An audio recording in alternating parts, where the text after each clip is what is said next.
हरे कृष्ण। जी बताइए।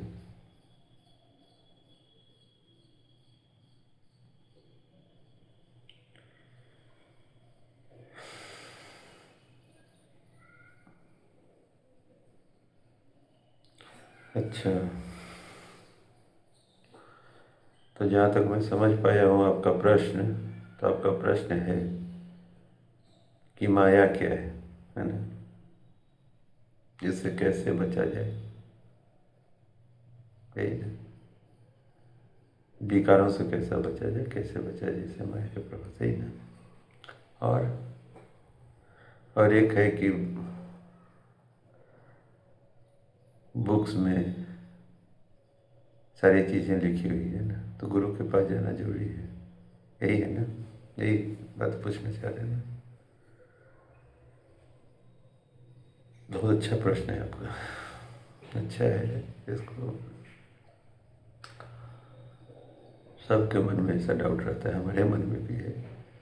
हम यहाँ बैठे हुए हैं लेकिन सबके मन में ऐसा रहता है ना। अच्छा प्रश्न कर रहे हैं। तो रामचरितमानस में माया का मतलब क्या था? माया, या मने जो, माँ मने नहीं।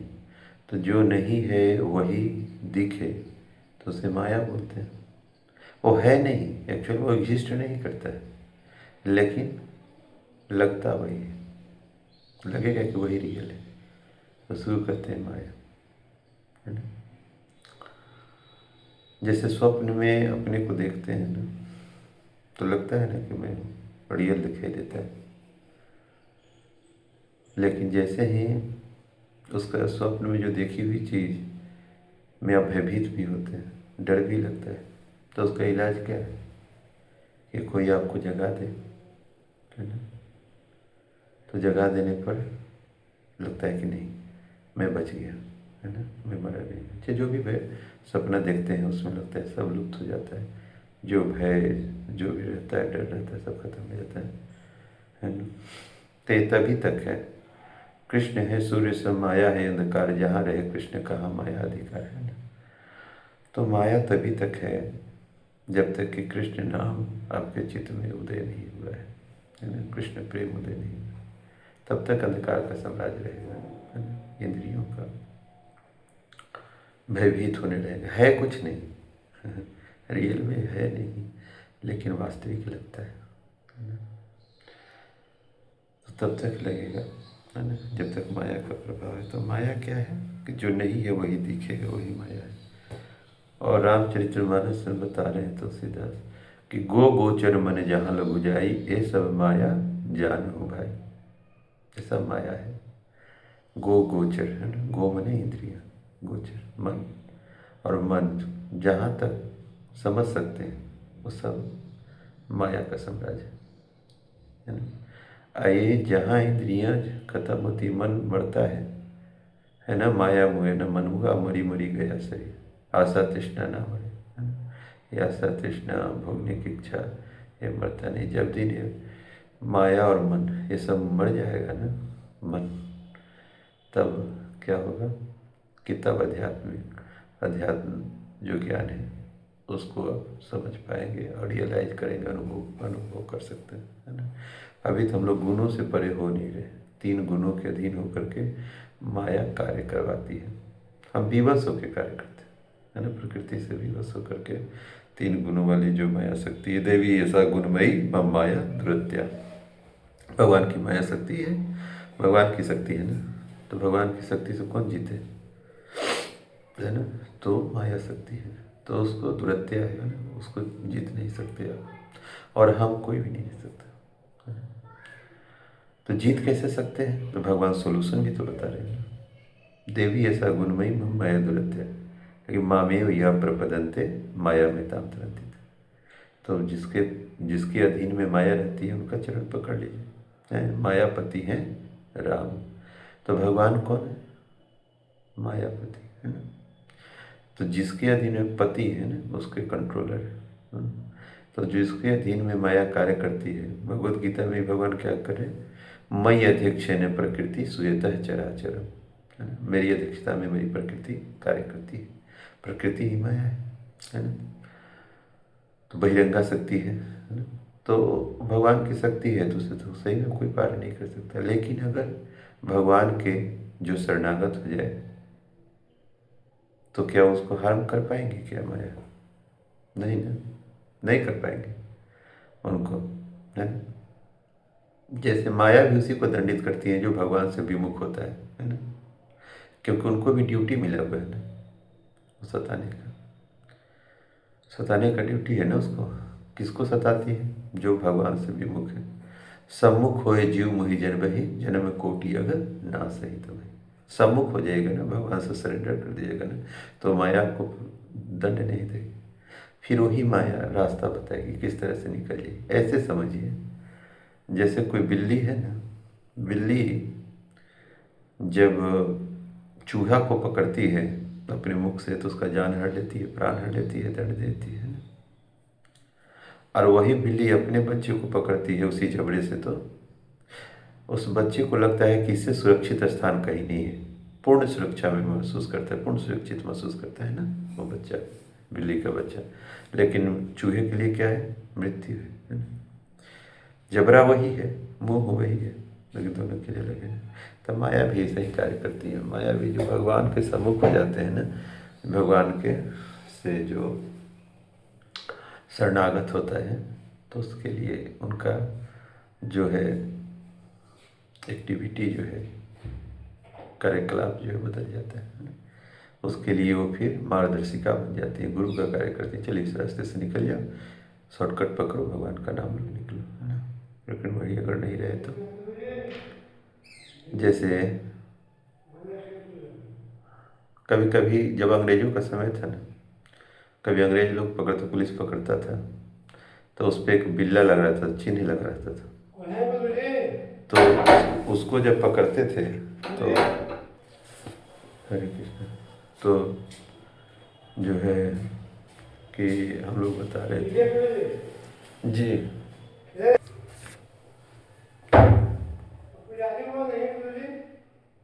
अच्छा, होंगे कहीं, रख दिए ना। कहाँ थे हम लोग? तो कह रहे हैं कि तो जिसके अधीन में माया कार्य करती है उसके शरणागत हो जाएंगे तो आप क्या है, माया से बच सकते हैं। यही तो माया है। समझने के बाद भी जिसके कुप्रभाव से छूटा ना जा सके वही तो माया है। समझ चुके हैं कुप्रभाव क्या है, सारे अनर्थ क्या है, सारी कमियां क्या है ना, सबको समझ में भी आ गया है ना। कुछ तो हम लोगों ने अपने प्रैक्टिकल अनुभव से समझ लिया, कुछ सुन करके समझा, है ना। समझ तो गए हैं लेकिन फिर भी ये इतना आसान नहीं है कि माया से पार हो जाए, छूट जाए, बहुत विकट। आप यही करें ना, दिखते हुए भी हम लोग छोड़ने, पश्यन्नपि न पश्यति, दिखते हुए भी दिखेगा नहीं और उसी में लगे रहेंगे। यही तो माया है नहीं, लेकिन सबको जड़ चेतन ग्रंथि पर गई यद्यपि मृषा छूटत गति नहीं। हम लोग चेतन है, भगवान का अंश है ना, ईश्वर अंश जीव विनाशी चेतन अमल सुरासी। भगवद गीता में क्या बोल रहे? ममे वांछा जीव लोके जीव भूत सनातन। भगवान के अंश है, सच्चिदानंद घन के अंश है, सच्चिदानंद है स्वरूप से, लेकिन फिर भी पड़े हुए, दुख पड़े। जड़ चेतन, जड़ एक पदार्थ है, शरीर है, और उससे ग्रंथि पड़ गई है, यानी गांठ बन गया, चेतन है ना। सच्चिदानंद घन के अंश है, लेकिन फिर भी दोनों का गांठ पड़ गया। इसके कारण से हमें अब लग रहा है कि हम शरीर ही है ना, अपने स्वरूप को भूल गए, और स्वरूप को भूलने के कारण हम लोग सारे दुख पाते हैं, है ना।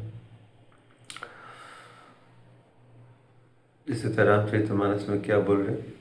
सो दासी रघुवीर के समझे मिथ्या सो ही, अछूट ही न राम कृपा बिनु नाथ कहो कहाँ पदे रोपी, है ना। जब तक राम की कृपा न हो, भगवान की कृपा न हो, तो मायापति की कृपा न हो, तब तक आप इनसे छूट नहीं सकते माया से। निज अनुभव अब कहाँ हूँ खगेशा, उत्तरकांड में बता रहे है ना। जब काकभूषुंडी जी के पास जाते हैं गरुड़ जी, तो वहाँ पर बता रहे हैं कि निज अनुभव अब कहाँ हूँ खगेशा, बिन हरि भजन न जाहि कलेसा। एक कलेश जो है ना, क्लेशाग्नि जो है, अनर्थ है ना, कुप्रभाव हैं, कुरीतियाँ हैं हमारे अंदर, वो नहीं जाएगा। कब तक? जब तक हरि का भजन न हो, है ना। बिन हरि भजन न जाहि कलेसा, बिना हरि के भजन के बिना कलेश नहीं जा सकता। कुछ भी उपाय कर ले, एक कलेश जो है ना, या कुप्रभाव जो है, इनसे अगर मुक्त होना चाहते हैं तो एक पुरुषार्थ का परिणाम नहीं है। ये किसका परिणाम है? ये है प्रसाद का परिणाम। समझ रहे ना? पुरुषार्थ का नहीं है बल्कि प्रसाद का है। प्रसाद में तो क्या होता है? कृपा होता है ना। और जब तक भगवान की कृपा न हो, जब तक संतों की कृपा न हो, जब तक गुरु की कृपा न हो, तब तक आप कुप्रभावों, अनर्थों को खत्म नहीं कर सकते, है ना, नष्ट नहीं कर सकते। दिखेगा, समझ भी जाएंगे, लेकिन दूर नहीं हो पाएगा, है ना। सबको दिखता है ना, क्या गलत क्या सही, लेकिन जाएगा नहीं। क्यों? क्योंकि भगवान की कृपा के बिना बिन हरि कृपा मिलहि नहीं संता, अब मोहे भाव भरोसे हनुमंता, बिन हरि कृपा मिलहि नहीं संता। बिना हरि के कृपा के संत के दर्शन नहीं होंगे। भगवान कृपा भी करना चाहेंगे ना, तो डायरेक्ट नहीं करते, है ना। वो संत को भेजते हैं, और संत के शरणागत होकर आप अपने को उद्धार कर सकते हैं ना। गुरु के शरणों में जाइए, है ना, तब आप उद्धार कर सकते हैं, है ना। नहीं, हाँ, तो आप लोगों ने पढ़ा होगा, मैं रामचरितमानस से मत बता रहा हूँ, है ना। भगवद गीता भी पढ़िए, भगवद गीता से भी बता रहा हूँ, है ना। तो इसमें कह रहे हैं तुलसीदास क्या ज्ञानी नहीं थे? रामचरितमानस का काव्य, ऐसे काव्य, अद्वितीय काव्य लिख दिया, है ना। वो भी असमर्थ थे ना, तुलसीदास भी। तुलसीदास भी कह रहे थे कि मैं जानता हूँ और समझता भी हूँ, फिर भी विकारों से, कुप्रभावों से मुक्त नहीं हो पा रहा हूँ। इसलिए मैं आपके पास आया हूँ हनुमान जी, कि मैं आपके पास आया हूँ, है ना। हनुमान जी कौन है? गुरु हैं। जय जय जय हनुमान गोसाई, कृपा करहु गुरुदेव की नाई, है ना। गुरु तत्व है ना। तद विधि प्रणिपातेन परिप्रश्नेन सेवया उपदेक्षन्ति ते ज्ञानम ज्ञानिनाम तत्वदर्शिना। तो जब तक तद विधि प्रणिपातेन, डंडे की तरह गिरना पड़ेगा। प्रणिपातेन, परिपातन का तो दंडवत, जैसे डंडा गिरता है ना, डंडा लाठी कैसे गिर जाता है, तो बिना सूद बूद के निर्जीव की तरह गिर जाना पड़ेगा, है ना। शरीर से कोई लगाव नहीं फूटे, गुरु के चरणों में गिरिए, हालांकि गिरिएगा नहीं, मुँह ना फूट जाएगा। तो कह रहे हैं कि गुरु के चरणों में वैसे गिरना चाहिए, है ना। तद विधि प्रणिपाते, परिप्रश्न, और प्रश्न पूछना चाहिए, उत्तम प्रश्न पूछना चाहिए। उत्तम प्रश्न होता है कि जैसे भगवान के विषय में, अपने इस संसार के दुखों से निवृत्त होने के लिए पूछे, नहीं कि जॉब नहीं लग रहा है तो घर गृहस्थी में कल है, सबका है संसारिक कष्ट में, है ना। उत्तम तो होता है भगवान के विषय में जाने, है ना, भगवान के विषय में प्रश्न करें, है ना? उत्तम प्रश्न करना भी, ये नहीं कि जॉब नहीं लग रहा है तो घर गृहस्थी नहीं है, तो ये नहीं है, तो वो नहीं है ना, ये छूट गया, यहाँ दर्द है, वहाँ दर्द है, तो प्रभु जी खुद ही बोलेंगे तो मेरे पास भी तो दर्द है, आपको दर्द है, तो क्या हमारे शरीर है तो दर्द है। इससे निकलने का मार्ग ढूंढना चाहिए ना। अब किसी भी तरह से हम लोग जाने अनजाने किसी भी तरह से संसार में गिर गए हैं, तब इससे किसी को कोसने से क्या फ़ायदा। अब तो उससे निकलने का प्रयास करना चाहिए ना, ढूंढना चाहिए कैसे निकले यहाँ से, है ना। तो हनुमान जी के पास, गुरु के पास जाना चाहिए ना। अगर समझ भी जाएंगे माया के सारे, है ना, जान भी जाते हैं लोग, समझ भी जाते हैं, लेकिन छुटकारा नहीं मिलेगा। छुटकारा मिलेगा कब? जब गुरु के पास जाएंगे, है ना।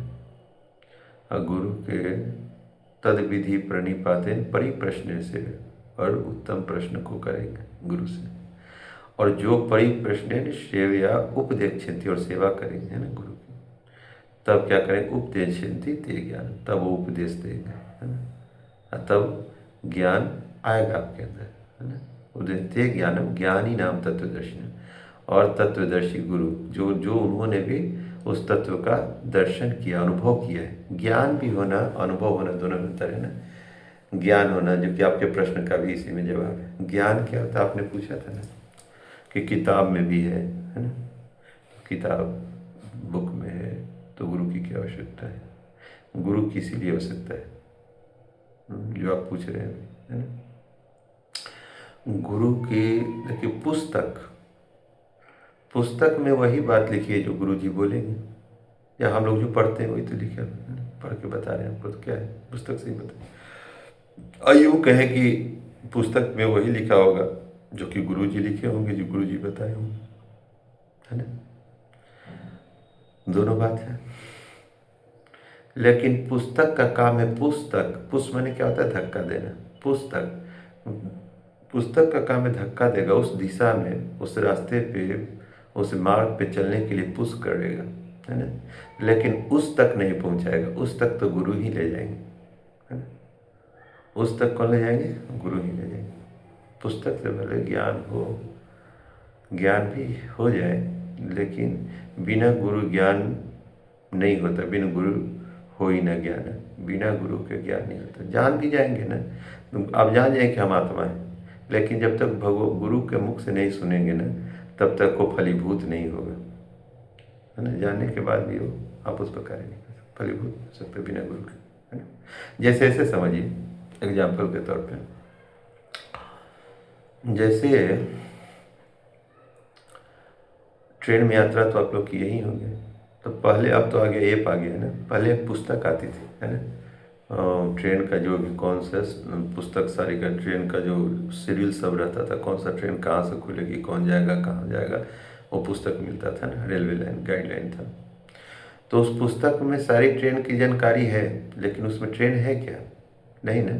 उस पुस्तक को हाथ में लिए रहे, अब बैठे रहे स्टेशन पर, तो क्या पहुंच जाएंगे आप? नहीं ना। उसमें जानकारी है, लेकिन जब तक उसमें बैठेंगे नहीं, कहाँ उतरना है, कहाँ से गाड़ी पकड़ना है, ये अनुभव की बात है ना। अनुभव गम्य है अनुभव से प्राप्त होता है। ज्ञान तो मिल गया, लेकिन अनुभव, एक्सपीरियंस जिसे कहते हैं, कितना दिन का एक्सपीरियंस है, कार्य में किए हैं।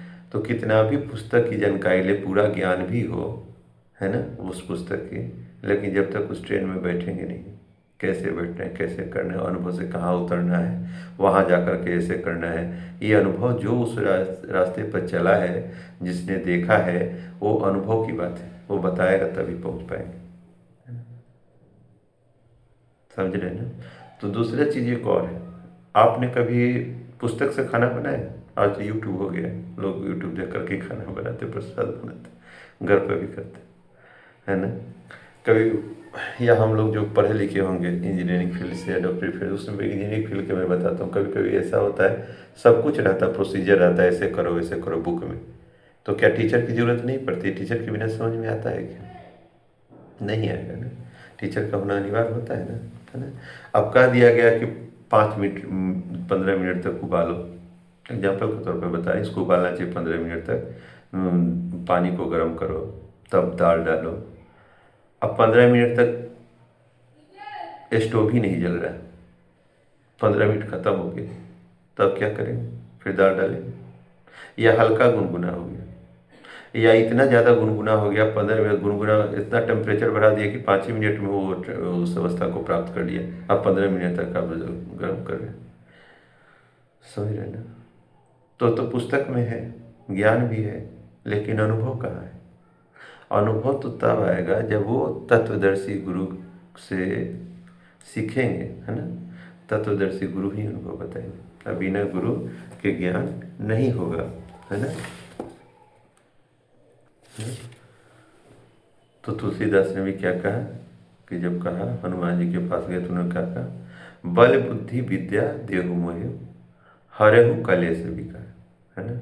बल बुद्धि विद्या, है ना, देहु, ये तीनों दीजिए, लेकिन तीनों के रहने पर विकार खत्म नहीं होगा। विकार अगर रह गया तो बल बुद्धि है, लेकिन विकार भी है साथ में, तो आगे नहीं बढ़ने देगा।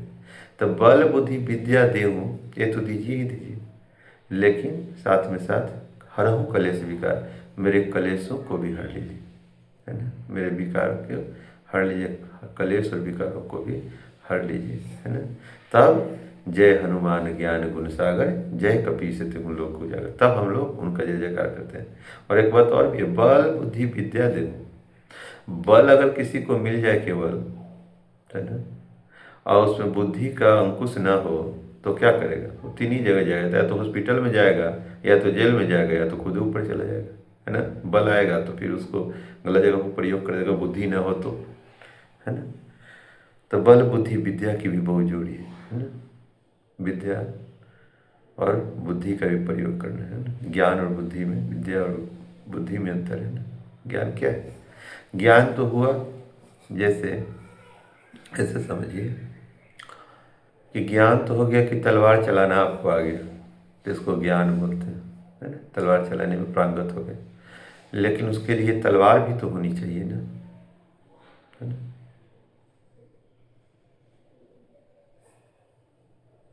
जैसे सारे दवा खाने में सारे दवाइयाँ हैं, लेकिन हमें किस रोग के लिए कौन सा यूज करना है वो बुद्धि है ना। दवाइयाँ हो, ज्ञान है, ठीक है ना। और उस ज्ञान में से कब किसका प्रयोग करना है बुद्धि है, समझ रहे ना। तो बल बुद्धि विद्या देहु मोहि, हरहु कलेश विकार, और तब कलेश का नाश करें। जब क्लेश, क्योंकि क्लेश रह जाएगा तो फिर हमें कोई पहुंच नहीं पाएगा भगवान के पास, है ना। तो क्लेश को, हनुमान जी के भी गुरु थे, है ना। तुलसीदास हनुमान जी के पास जाए, हनुमान जी के गुरु कौन थे? सूर्यदेव, है ना, जो सारे जगत को प्रकाशित करते हैं। हनुमान जी ने उन्हीं से अपने जीवन में प्रकाश लाया, है ना, उनसे सीख कर, है ना, सूर्यदेव से सीखा और गए। उनको क्या था, वो तो बचपन में ही उनके पास पहुंच गए थे, उन्होंने जाने की क्या जरूरत थी, है ना। उन्होंने तो बचपन में छलांग लगा दिया था, छलांग लगा के वहाँ पहुँच गए थे। जीवन को छलांग से नहीं पहुँचना चाहिए, है ना, डायरेक्ट पहुँच गए वहाँ, है ना। छलांग से नहीं बल्कि परंपरा से पहुँचना चाहिए, गुरु शिष्य परंपरा में हो करके ही पहुँचना चाहिए। गुरु की सेवा करके डायरेक्ट उछाल छलांग लगा भी देंगे। हनुमान जी तो पहुँच गए थे, पहुँच जाते गुरु के पास, लेकिन नहीं, उन्होंने कहा कि नहीं, शरणागत हुए गुरु के, जाके सेवा किया और तब जाके सीखे, है ना। तो इस तरह से मिलता है ना। समझ गए? पता नहीं मैं समझा पाया नहीं, लेकिन मैं कोशिश किया। अच्छा, हरे कृष्ण। जगत गुरु शिला प्रभुपाद की जय। गौर प्रेमानंद हरि हरि। यहीं पर रहने देते हैं, हरे कृष्ण।